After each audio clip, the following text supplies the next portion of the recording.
यह कहानी बहुत ही ज्ञानवर्धक कहानियां। इस कहानी को पूरा सुने।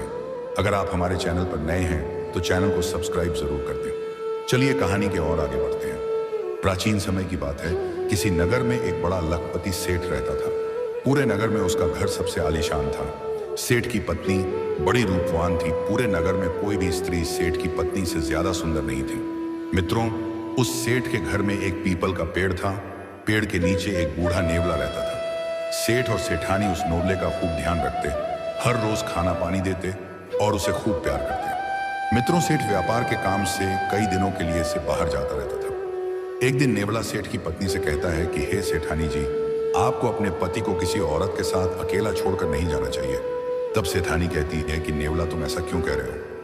तब नेवला कहता है कि सेठानी जी, यह बात मैं आपको एक कहानी के माध्यम से बताता हूँ। आप ऐसे नहीं समझेगी। मैं आपको एक कहानी सुनाता हूँ। तब सेठानी कहती है कि ठीक है नेवला, तुम कहानी सुनाओ। तब नेवला अपनी कहानी प्रारंभ करता है और कहता है कि सेठानी जी, आप इस कहानी को ध्यान से सुनिए और इन बातों को याद रखिएगा। नेवला कहानी शुरू करता है। वह कहता है, एक समय की बात है। किसी शहर में एक राजा रहता था। उस राजा के कोई संतान नहीं थी। रानी के गर्भ से कोई संतान पैदा नहीं हुई। राजा बहुत दुखी होता था। राजा जब भी बाहर निकल करके जाता तो कुछ लोग उससे कहते थे कि यह राजा निर्बंसिया है और इसकी रानी बांझ है। ये दोषी राजा है। इसके जो सुबह सुबह दर्शन कर लेता है तो उसके लिए पूरे दिन में नुकसान ही होता है। ऐसे शब्द सुनकर राजा बड़ा दुखी होता था। रानी से भी कुछ नहीं कहती थी शहर के लोग राजा के लिए। जब इस तरह से बार बार ताने मारने लगे कि यह राजा तो निर्बंसिया है, तो राजा बहुत दुखी रहने लगा, उदास रहने लगा। एक बार क्या हुआ कि अपनी रानी के साथ में राजमहल में शाम के समय टहल रहा था। राजा का चेहरा उदास था। राजा बार बार अपने दिमाग में यही सोचता था कि भगवान, तूने हमें कौन से जन्म की सजा दी है जो हमारे घर में वर्दी एक भी संतान नहीं हुई, न बेटा हुआ न बेटी हुई। पता नहीं हमने कौन से जन्म में ऐसे पाप किए थे जो इस जन्म में हमको भुगतना पड़ रहा है। हम समाज में जिधर भी जाते हैं लोग हमारे लिए ताने मारते हैं कि राजा तो निर्बंसिया है, इसके दर्शन करना गलत है और इसकी रानी बीमार है। हे परमात्मा, ऐसे ताने सुन सुन करके मैं बहुत दुखी हो रहा हूँ। यह राजा अपने दिमाग में सोच रहा था। रानी के साथ राजमहल में टहल रहा था। अब ऐसी कौन सी पत्नी होगी जो अपने पति के चेहरे पर उदासी देखकर यह ना समझ पाए कि हमारे पति पर कोई संकट है, कोई मुसीबत है। बहुत देर तक वे रानी अपने महाराज के चेहरा की ओर देख रही हैं। थोड़ी देर के बाद रानी ने पूछा, आज बात क्या है? आप जब भी महल में हमारे साथ टहलते हैं तो आपका चेहरा खुश रहता है, लेकिन आज आपका चेहरा उदास है। आपके चेहरे पर चिंता है महाराज। आज बात क्या है? नेवला आगे कहता है कि राजा ने समझाया, रानी, तुम्हें इससे क्या मतलब है? चेहरा पर हमारी उदासी है, तुम्हें इस बात को क्यों पूछ रही हो? तब रानी ने कहा, क्या मैं तुम्हारी अर्धांगिनी नहीं हूं? क्या मैं तुम्हारी पत्नी नहीं हूं? क्या मेरा हक नहीं बनता है कि तुम्हारे ऊपर कोई संकट या मुसीबत आए तो उस पर साथ देना और संकट के बारे में जानना? क्या ये मेरा हक नहीं है? रानी के ऐसे शब्द सुनकर के राजा ने तब कहा कि रानी, जब तुम हमारी चिंता का कारण, उदासी का कारण पूछती हो तो सुनो। हम जब समाज में निकल करके जाते हैं तो लोग हमें निर्बंसिया कहते हैं और तुम्हें बांझ कहते हैं। उनके ऐसे ताने भरे शब्द सुन सुन करके मेरा दिमाग खराब हो गया है और यही मेरी चिंता है। मैं भगवान से पूछता हूँ कि भगवान, मैंने कौन से जन्म में पाप किए हैं जो आज हमें इस जन्म में भुगतना पड़ रहा है? हमें संतान का सुख देखने के लिए नहीं मिल रहा है। अपने पति महाराज का यह शब्द सुनकर रानी ने अपने पति को खुश करने के लिए वहां पर झूठ बोल दिया और कहा कि महाराज, आज आपके चेहरे पर उदासी है। अरे, यह तो खुशी का समय है। महाराज कहने लगे, रानी, वह कैसे जवाब दिया? महाराज, हमारा गर्भ ठहर चुका है और हमारे कुछ दिनों के बाद में संतान होने वाली है। राजा ने कहा, क्या तुम सत्य कह रही हो? झूठ तो नहीं बोल रही हो? रानी ने कहा, नहीं महाराज, मेरे तो गर्भ ठहर चुका है, संतान होने वाली है और आपके चेहरे पर उदासी अच्छी नहीं लगती। आप मुस्कुराए। यह सच है कि मेरे गर्भ ठहर चुका है, मैं झूठ नहीं बोलती। तो राजा ने रानी की बात पर विश्वास किया। उसके बाद में राजा के चेहरे पर खुशी झलकने लगी। राजा बहुत ही प्रसन्न हुआ। उधर रानी ने अपने पति को खुश करने के लिए झूठ बोल दिया था, लेकिन गर्भ नहीं ठहरा था। गर्भ में कुछ भी नहीं था। धीरे धीरे समय बीतता हुआ चला गया और जब समय के अनुसार बच्चे का जन्म लेने का समय आया, कहते हैं कि 9वें महीने के बाद में बच्चे का जन्म होता है। बच्चे के जन्म लेने का जब समय आया तो रानी घबराने लगी। रानी विचार करने लगी, मैंने अपने महाराज को खुश करने के लिए झूठ बोला है, लेकिन मैं क्या करूंगी? जब महाराज हमसे यह पूछेंगे कि बच्चा कहाँ है, बच्चे ने जन्म लिया है, उसको हमें दिखाओ। तो मैं उनको क्या बताऊंगी और क्या दिखाऊंगी? अब बच्चे का जन्म लेने का समय नजदीक है और मैं अब क्या करूंगी? रानी यह सोच सोच कर बहुत दुखी हो रही है और भगवान से प्रार्थना कर रही है कि प्रभु हमारी रक्षा कर, हमारी लाज को बचा, तेरे सिवा मेरा कोई नहीं है, क्योंकि मैंने अपने पति को खुश करने के लिए झूठ बोला है। प्रभु हमारे गर्भ में कुछ भी नहीं है। यह सोचने के बाद रानी की एक दासी थी। रानी उस दासी को बहुत चाहती थी, बहुत मानती थी। तो रानी ने दासी को अकेले में बुलाया और सारी बात समझाई कि देखो दासी, मैं तुमसे कोई बात नहीं छुपाती हूँ और ना मेरे गर्भ में कोई बच्चा है, ना मेरे गर्भ ठहरा हुआ है।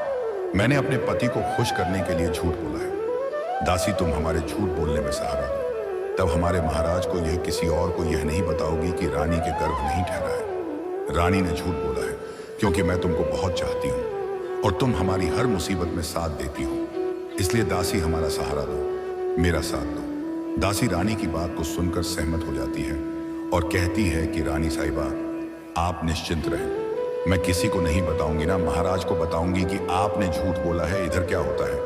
रानी ने उस दासी के द्वारा खबर भिजवा दी। महाराज के लिए पूरे राजमहल में सूचना भिजवा दी कि रानी को लड़का हुआ है, लेकिन वहां हुआ कुछ भी नहीं। केवल पति को खुश करने के लिए उस रानी ने झूठ बोला था। तो दासी के माध्यम से, जो उसकी चाहने वाली दासी थी, उसके माध्यम से राजा के यहाँ और पूरे राजमहल में, शहर में यह सूचना उसने भिजवा दी कि रानी के लड़का हुआ है। जब राजा ने सुना कि हमारी रानी को लड़का हुआ है, हमारा पुत्र हुआ है, तो राजा बहुत ही प्रसन्न हुआ। अब राजा को रुका नहीं जा रहा है। राजा राज दरबार से भागा अपने बेटे के दर्शन करने के लिए। जब बेटे के दर्शन करने के लिए भागा तो क्या होता है? रानी ने कहा, आप लड़का अभी नहीं देखेंगे। बोले, क्यों नहीं देखेंगे? बोले, तब रानी ने समझाया, महाराज जिद ना करो। कुल पुरोहित का कहना है कि महाराज अगर संतान को देखेंगे, पुत्र को देखेंगे, तो उनके लिए बहुत बड़ा दोष है, बहुत बड़ा अपशकुन है, इसीलिए आप अभी नहीं देखेंगे। राजा ने कहा, फिर हम कब देखेंगे? तब रानी ने समझाया कि महाराज, इतने दिनों तक आपके लिए संतान का मुख देखने के लिए नहीं मिला है। भगवान की कृपा से खुशी मिली है, तो आप धैर्य रखें, जिद न करें।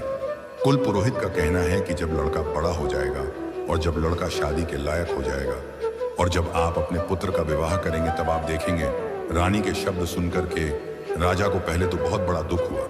फिर राजा ने विचार किया, चलो कोई बात नहीं, संतान तो हमारी हो ही गई है, लड़का तो हमारे हो ही गया है, अब लोग हमें निर्वंशिया नहीं कहेंगे। कोई बात नहीं, जब लड़का हमारा बड़ा हो जाएगा, हम शादी करेंगे, तब देखेंगे, तब तक हम इंतजार करेंगे। रानी के यह शब्द सुनने के बाद, मन में यह सोचने के बाद दरबार की तरफ निकल जाता है। इधर रानी बहुत रोई, दासी के पास में बैठ के कहा कि दासी, मैंने अपने महाराज को खुश करने के लिए झूठ बोला है और बहुत बड़ा झूठ बोला है।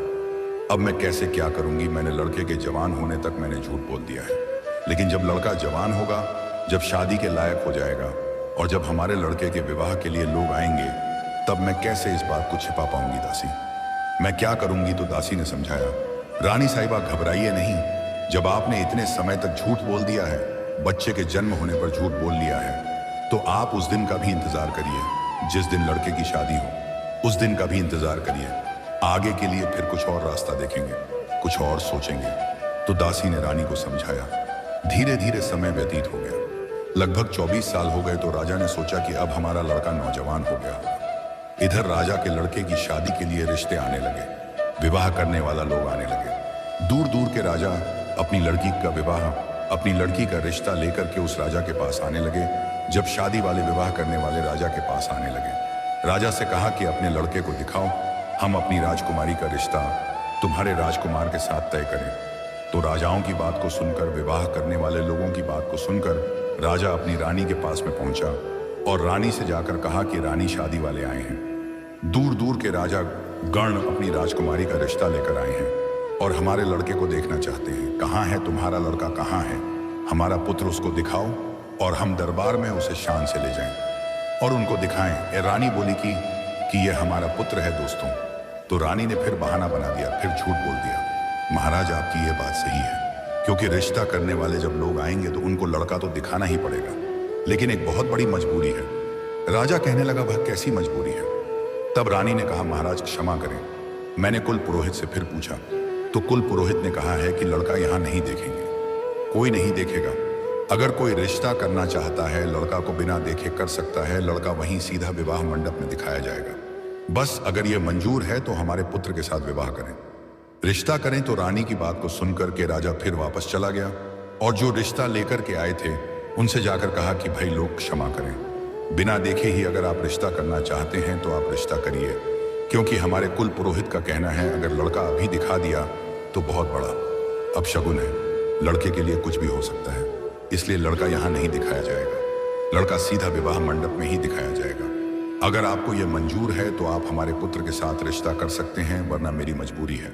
कुछ राजा गण जो थे वह वहां से यह बात को सुन के वापस चले जाते हैं, लेकिन एक राजा ने अपनी बेटी का रिश्ता बिना सोचे समझे ही राजा के लड़के के साथ में तय कर दिया और कहा कि महाराज, हमें यह रिश्ता मंजूर है और हमें यह शर्त मंजूर है, हम अपने दामाद को सीधा विवाह मंडप में ही देखेंगे।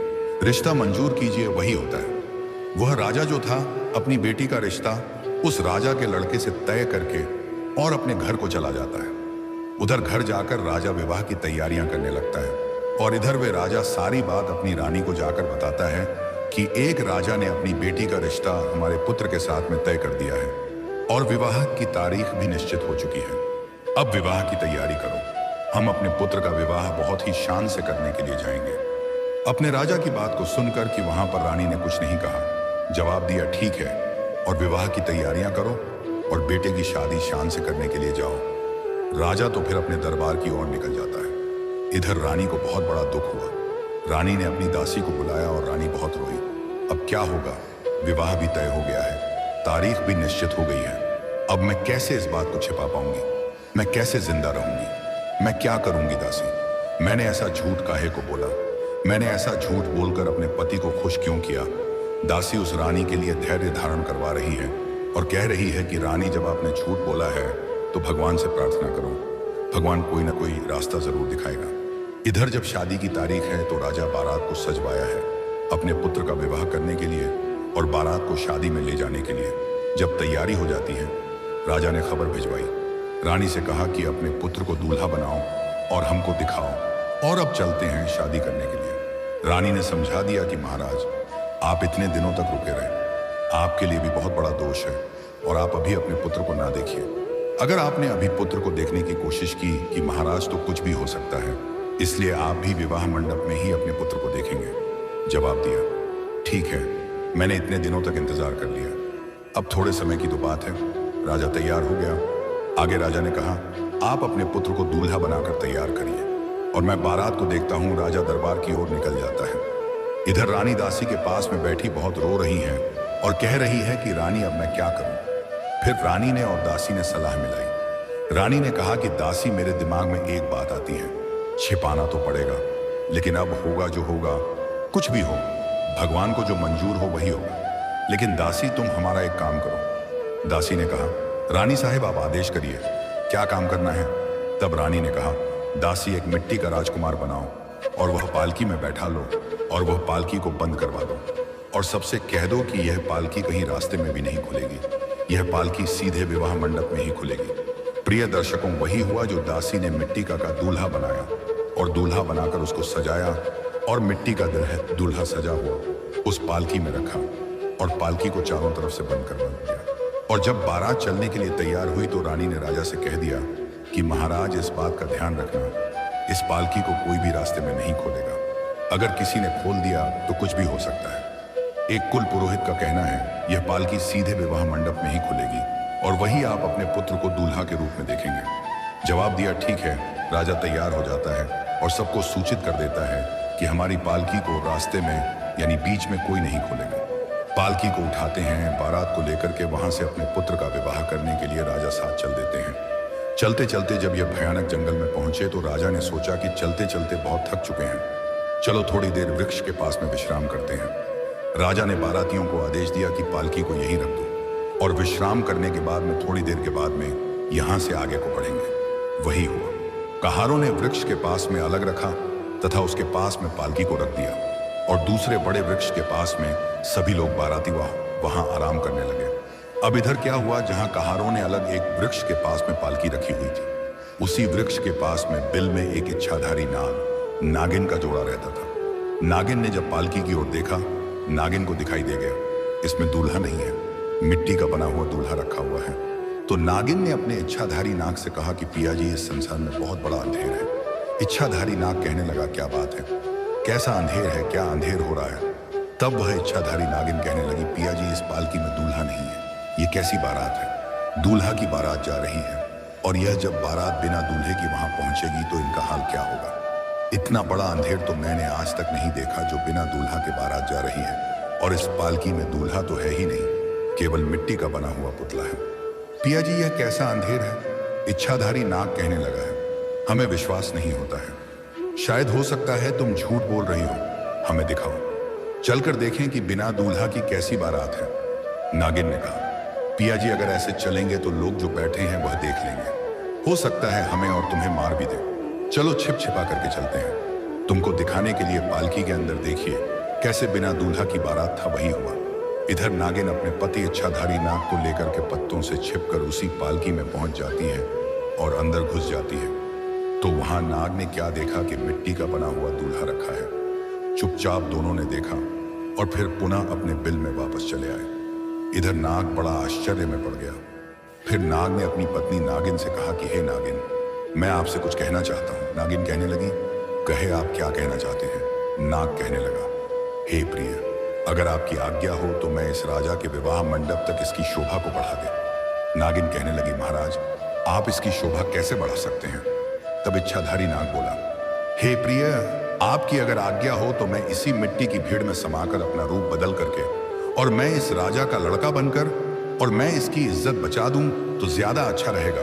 और आप ही बताइए, अगर बागर बने न भाई बात दिमाग का कौन दयानम। विवाह मंडप में जाकर यह पालकी खोली गई और जब दूल्हा नहीं निकला तो इस राजा की कितनी बड़ी बदनामी होगी, और जहां यह राजा अपने पुत्र का विवाह करने के लिए जा रहा है उस राजा की भी कितनी बड़ी बदनामी होगी। अगर आपकी आज्ञा हो प्रिय तो मैं इस राजा का लड़का बनकर इसके विवाह मंडप तक इसकी शोभा बढ़ा लूं। अपने पति इच्छाधारी नाग की यह बात सुनकर नागिन कहने लगी, महाराज, आप पर भरोसा भी है, विश्वास है, लेकिन मुझे डर लगता है क्योंकि आप दूल्हे का भेष बना करके उस राजा की बेटी से जब विवाह करेंगे तो आप उसके प्रेम के जाल में फंस जाएंगे और हमको भूल जाएंगे। इच्छाधारी नाग कहने लगा, हे प्रिय, आप हम पर विश्वास करिए, आप हमारी पत्नी हैं, हम नागवंशी हैं, हमें क्या उससे मतलब है, केवल हमें इस राजा की इज्जत बचानी है, बस इसलिए मैं जा रहा हूं। और अगर मैं नहीं गया तो दोनों राजाओं के यहाँ कुछ भी हो सकता है, कुछ भी घटना घटित हो सकती है, इसलिए मैं आपसे कह रहा हूं, आप हमारी बात पर विश्वास करें, हम नागवंशी हैं, हम आपको धोखा नहीं दे सकते, केवल रात्रि की बात है, और कल जब मैं आऊंगा तो मैं आपके पास आ जाऊंगा, फिर हमें कोई मतलब नहीं है। अपने पति इच्छाधारी नाग की बात को सुनकर नागिन ने आज्ञा दे दी कि महाराज जाओ, लेकिन हमें डर लगता है, आप उसके जाल में मत फंस जाना, हमें भूल मत जाना। इच्छाधारी नाग कहता है, हे प्रिय, आप हम पर विश्वास करें और हमें आज्ञा दें। वही हुआ। अपनी पत्नी नागिन से आज्ञा लेने के बाद में वह इच्छाधारी नाग उसी पालकी में घुस जाता है और भीड़ में समाहित होकर के रूप बदल लेता है और बहुत ही सुंदर लड़का बन जाता है। इधर कुछ समय के बाद में राजा बारात को लेकर के चल देता है। कहार पालकी को उठा लेते हैं और सीधे वहीं राजा के यहाँ पहुंचते हैं। विवाह मंडप में पहुंच गए। इधर क्या होता है, उस राजा ने सभी बारातियों की खास खुशामद की और जब विवाह करने का समय आया तो कहा, राजा साहब, तुम्हारा लड़का कहाँ है? तुम्हारा दूल्हा, उसको पालकी से निकालो। जो आपने कहा था कि लड़का की पालकी विवाह मंडप में ही खुलेगी, तो पालकी भी तैयार है और निकालिए अपने बेटा को और विवाह की रस्म पूरी की जाएगी, वही होता है। इधर राजा जब पालकी को खुलवाया तो उसमें से बड़ा ही सुंदर लड़का निकलता है और लड़का इतना सुंदर था कि राजा बाराती और सराती की आंखें फटी की फटी रह गई थी। राजा बहुत ही प्रसन्न हुआ। राजा सोचने लगा, इसका मतलब यही था कि हमारी रानी ने हमारे पुत्र को इसीलिए हमें अभी तक नहीं दिखाया था, आज हमें दिखाया है क्योंकि हमारा लड़का तो बहुत ही ज्यादा सुंदर है, इसके चेहरा पर बहुत ही अच्छा तेज है। उस बेटे के पिता ने भी उस राजा से भी जब उस दूल्हा को देखा तो वह बहुत ही प्रसन्न होता है और उसके बाद में विवाह की रस्म पूरी होती है और उस इच्छाधारी नाग का विवाह उस राजा की बेटी से हो जाता है। बड़ी धूमधाम से विवाह हुआ और विवाह होने के बाद में इधर उस इच्छाधारी दूल्हा ने यानी उस राजा के बेटा ने कहा अपने पिताजी से, पिताजी हमारी पालकी अलग होनी चाहिए और हमारी पत्नी की पालकी अलग जाएगी। राजा ने कहा ठीक है। राजा ने उस राजा को आदेश दिया कि हमारे बेटा की पालकी अलग जाएगी जिसमें केवल हमारा ही बेटा जाएगा और आप अपनी बेटी की पालकी अलग तैयार करवाओ। राजा ने कहा, ठीक है, वही हुआ। इधर उस राजा ने भी अपनी बेटी की पालकी तैयार करवाई है। अब अलग अलग पालकी को लेकर के कहा, राजा के साथ में अपने शहर में चल देते हैं। इधर उसी रास्ते पर आए जहां बारात ने दिन में विश्राम किया था, वहीं आकर पालकी को रख दिया और राजा ने कहा कि अब थोड़ी देर विश्राम करें, फिर आगे चलते हैं। दोस्तों, पालकिया को जब रख दिया, कहारों ने उन्हें एक वृक्ष के पास में और उसके बाद में सब लोग वहां पर विश्राम करने लगे हैं। कुछ लोग तो वहां पर सो भी गए थे। इधर वह इच्छाधारी नाग था जो दूल्हा बना था। वह अपना भैंस बदलकर अपनी पत्नी नागिन के पास में पहुंचता है, जो नागिन उसका बेसब्री से इंतजार कर रही थी।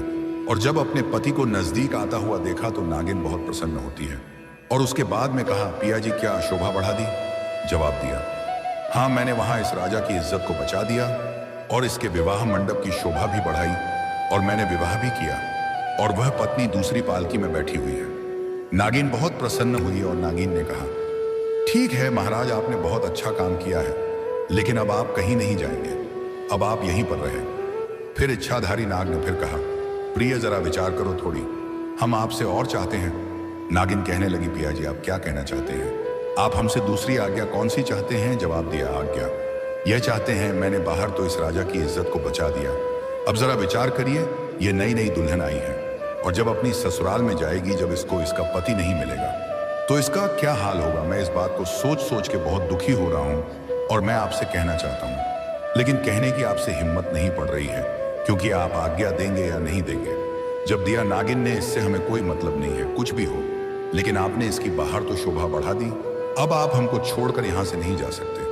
उस इच्छाधारी नाग ने फिर कहा, आप हैरान ना हो, आप परेशान ना हो, जरा विचार करिए, अगर इस लड़की के लिए इसका पति वहां जाकर के नहीं मिलेगा तो इसका हाल क्या होगा? यह तो मर जाएगी और ज्यादा नहीं प्रिय। मैं 2 दिन के लिए आपसे आज्ञा और चाहते हैं 2 दिन के बाद में मैं आपके पास में पुनः चलाऊंगा। जब यह लड़की अपने मायके के लिए चली जाएगी, जब इसके पीहर वाले उसको पीहर ले जाएंगे और मैं आपके पास चलाऊंगा। केवल 2 दिन की हमें आज्ञा दें और उसके बाद हम आपके पास होंगे। मेरी बात पर विश्वास करें, हम आपको धोखा नहीं देंगे। मैंने उस दिन भी कहा था कि हम लोग नागवंशी हैं, इसलिए हम तुम्हें धोखा नहीं देंगे। आपने पति इच्छाधारी नाग की बात को सुनकर वह नागिन बहुत दुखी होती और कहती है, पिया जी, आज हमें विश्वास हो गया कि तुम हमसे झूठ बोल रहे हो, तुम हमें भूल जाओगे, हमको तड़पता हुआ अकेले जंगल में छोड़ जाओगे, इसीलिए तुम हमसे बार बार जिद कर रहे हो। ऐसी करुण भरी बातें सुनकर इच्छाधारी नाग ने समझाया, प्रिय, मैं आपसे वादा करता हूँ, वचन देता हूँ कि मैं लौट कर जरूर आऊंगा, मुझे उससे कोई मतलब नहीं है, केवल 2 दिन की बात है, 2 दिन की हमें आज्ञा दे दे। आप चिंता ना करें, आपको मैं धोखा नहीं दूंगा, मैं तुरंत ही लौट कर करके आऊंगा। उस इच्छाधारी नागिन की इच्छा नहीं थी, लेकिन फिर भी उस नागिन ने कह दिया कि महाराज, जब ऐसी बात तो आप जाइए, लेकिन आपसे मैं यही कहती हूँ कि आप हमें भूल मत जाना। और हमारे दिल में अब ये आ रहा है कि आप हमें छोड़कर जा रहे हैं, दोबारा लौट कर नहीं आएंगे। तो फिर इच्छाधारी नाग ने अपनी नागिन को समझाया। आज्ञा लेने के बाद में वह नाग फिर पुनः पालकी में बनकर बैठ जाता है। और इधर उस रानी ने झूठ बोला था अपने पति से कि मेरे गर्भ भर चुका है, कोई लड़का नहीं उसके हुआ था। वह रानी पूरी रात जागती रही और भगवान के मंदिर में अरदास लगाती रही, अर्जी लगाती रही, प्रार्थना करती रही कि हे दीन बंधु, हमारी रक्षा करें, मेरी लाज को बचाया है। और मैंने तो अपने पति को खुश करने के लिए झूठ बोला था, लेकिन हमें यह नहीं मालूम है कि यह नौबत आ जाएगी। हे प्रभु, मैं क्या करूं, मेरी लाज को बचाए, और अगर आज आपने मेरी लाज नहीं बचाई तो मैं मर जाऊंगी। इस तरीके से पूरी रात उस रानी के लिए रोते रोते उस मंदिर में सो जाती है। सवेरा हो गया, दिन निकल आया, लेकिन रानी अकेली उस मंदिर में रोती रही। केवल दासी को मालूम था कि रानी कहाँ है और किसी को नहीं मालूम था। इधर राजा अपने पुत्र बद्धू और पुत्र की पालकी को लेकर के अपने घर पर पहुंचता है। और इधर जब दासियां ने, दरबारियों ने दूल्हे और दुल्हन की पालकी की सुंदरता को देखा, और जब उस दासी ने देखा कि राजा का पुत्र भी आया हुआ है, उससे तो मालूम था कि रानी का कोई पुत्र नहीं हुआ है। फिर दासी ने कहा कि पुत्र दुल्हन के साथ में आया हुआ है, तो उस दासी की आंखें चकमका गईं, आश्चर्य में पड़ गईं, और फिर उसके लिए खुशी का ठिकाना नहीं रहा। प्रिय दर्शकों, वह दासी उस मंदिर में भागी जिस मंदिर में रानी माथा पटक रही थी और भगवान से अपनी अरदास लगाई हुई थी। दासी भाग के पहुंचती है, मंदिर में सारी बात रानी को बताती है और कहा, हे रानी साहिबा, भगवान ने तुम्हारी बात सुन ली है, तुम्हारे पुत्र बधू तुम्हारे पुत्र के साथ में आई हैं और तुम्हारा पुत्र बहुत सुंदर है। सब देखने वाले उसकी ओर देख रहे हैं। जब रानी ने अपनी दासी के यह शब्द सुने तो बार बार भगवान के लिए धन्यवाद करती है। खुशी के आंसू छलक आए और भगवान को धन्यवाद करने के बाद में दासी के साथ में वह रानी घर पर आती है और अपनी पुत्र वधू के लिए बड़े सम्मान सहित घर में ले जाती है।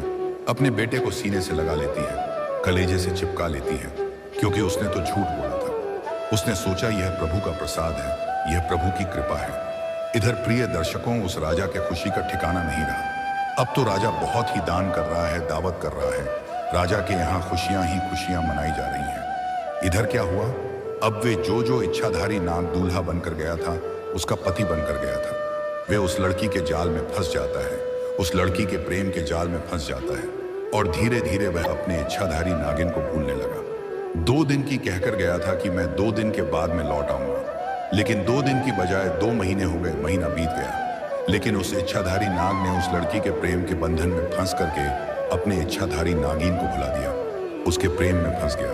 वह अपनी इच्छाधारी नागिन को पत्नी के लिए बिल्कुल भूल चुका था। इधर 6 महीने तक वह इच्छाधारी नागिन अपने पति इच्छाधारी नाग का इंतजार करती रही, जंगलों में भटकती रही, इधर उधर देखती रही, ढूंढती रही कि हमारे पति आएंगे, हमारे पति आ जाएंगे। लेकिन इंतजार करते करते उस इच्छाधारी नागिन को 6 महीने बीत गए और जब 6 महीना गुजर गए तो नागिन को बड़ा ही कष्ट हुआ, बहुत दुख हुआ और उसके बाद में नाग के लिए क्रोध भी आया। नागिन कहने लगी अब हम जाएंगे, वहीं राजा के घर में अपने पति को जीवित नहीं छोड़ेंगे, उस स्त्री को, उस लड़की को भी जीवित नहीं छोड़ेंगे। यह विचार करने के बाद में ऐसा विचार इच्छाधारी नागिन उस जंगल में करती है। और इधर उस इच्छाधारी नाग ने क्या किया था कि अपने पिताजी से कहलवान राजमहल के चारों ओर खाई खोदवा दो, उसमें जल भरवा दो। राजा ने पूछा, बेटा ऐसा क्यों जवाब दिया गया पिताजी? हम जो कह रहे हैं आप उसको पूरा करें, क्योंकि आप हमारे पिता हैं। हमें कोई शंका है, इसलिए मैं यह कह रहा हूं कि राजमहल के चारों ओर खाई खुलवा दी जाए और उसमें जल भरवा दिया जाए। बेटा के कहने की देरी थी कि तुरंत ही यह काम हो गया। राजमहल के चारों ओर खाई खुदवा दी गई और उसमें जल भरवा दिया गया।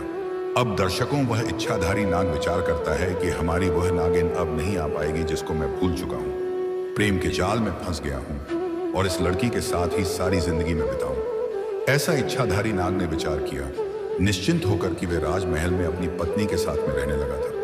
इधर 2 महीने के बाद में क्रोध में आकर के नागिन जब उस लड़की को डसने के लिए चलती है, राजा के राजमहल के पास में आती है। उसने क्या देखा कि राजमहल के चारों ओर खाई खुदी है, पानी भरा हुआ है। इच्छाधारी नागिन समझ गई, इसका मतलब है कि हमारे पति नाग ने हमें मरने की के लिए यह जाल बिछाया है। अब तो उसे और ही गुस्सा भर चुका था और सोचने लगी कि हम अपने पति को भी जीवित नहीं छोड़ेंगे। वे इच्छाधारी नागिन अब इधर उधर रास्ता ढूंढती हैं। कई रास्ता मिल जाए तो मैं जल्दी से अपने पति के पास में पहुंच जाऊं, उस लड़की के पास में पहुंच जाऊं। कुछ समय के बाद में थोड़ी सी जगह राजमहल में जाने के लिए उस नागिन को मिल जाती है और उसी के रास्ते में नागिन जो थी वही पहुंची जहां वह इच्छाधारी नाग उसका उस लड़की के साथ में अपनी पत्नी के साथ पलंग पर सो रहा था। जब इच्छाधारी नागिन पहुंची, अपने पति को सोता हुआ उस लड़की के पास में देखा तो उस इच्छाधारी नागिन को बहुत बड़ा क्रोध आया। सोचने लगी, विचार करने लगी, यह जोड़ी तो बहुत ही सुंदर है, मैं इस जोड़ी को कैसे खत्म करूं? अगर मैं अपने पति को मारती हूं तो इस लड़की का क्या हाल होगा? यह पति के बिना मर जाएगी। अगर हम इस लड़की को मारते हैं, हमारे पति इसके गृह जाल में इतने फंसे हुए हैं, कहीं हमारे पति आत्महत्या ना कर ले, कहीं हमारे पति मर ना जाए। मैं तो विधवा हो गई हूं, मुझे तो विधवा बना ही दिया है। कहीं ऐसा ना हो कि दूसरी लड़की भी विधवा हो जाए, कहीं ऐसा ना हो कि हमारा पति मर जाए। यह विचार करने के बाद में क्रोध भरी नागिन ने ना तो अपने पति को मारा और ना ही उसे लड़की को डसा और नतीजा यह हुआ कि उस नागिन ने सोचा कि यहीं पर मैं फन पटक पटक के अपनी जान दे दूंगी। वही हुआ, उस नागिन ने पलंग के पास ही अपना फन पटक पटक करके वहां जान दे दी। इधर जब वह नागिन मर जाती है, सवेरा होता है। जब सवेरा होता है तो उस इच्छाधारी नाग की जो दूसरी पत्नी थी वह उठकर के बिना कुछ देखे ही काम करने के लिए चली जाती है।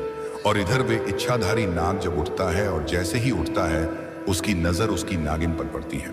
जो नागिन मरी पड़ी थी, अपनी नागिन को मरा हुआ देखा, बुरी तरीके से अपनी नागिन को उठा करके रोने लगा और पछताने लगा और बार बार एक ही शब्द कहने लगा कि मेरी प्राण प्यारी, तुम मर गई, लेकिन तुम कुछ कह के ना गई। तुमने ऐसा क्यों किया?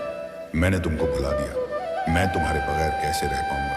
अरे तुम हमारी पहली पत्नी हो, तुमने हमारे साथ ऐसा प्रेम निभाया है जो तुमने जान दे दी। यह सोचकर उसी मरी नागिन को गर्दन में डालकर और पागलों की तरह वह लड़का राजमहल से बाहर निकलता है और वहां से चलने लगता है और कहने लगता है, रोने लगता है कि तुम मर गई, लेकिन कुछ कह के नहीं गई। यह थी एक इच्छाधारी नाग और नागिन की प्रेम कहानी कि कैसा था उस नागिन का प्रेम।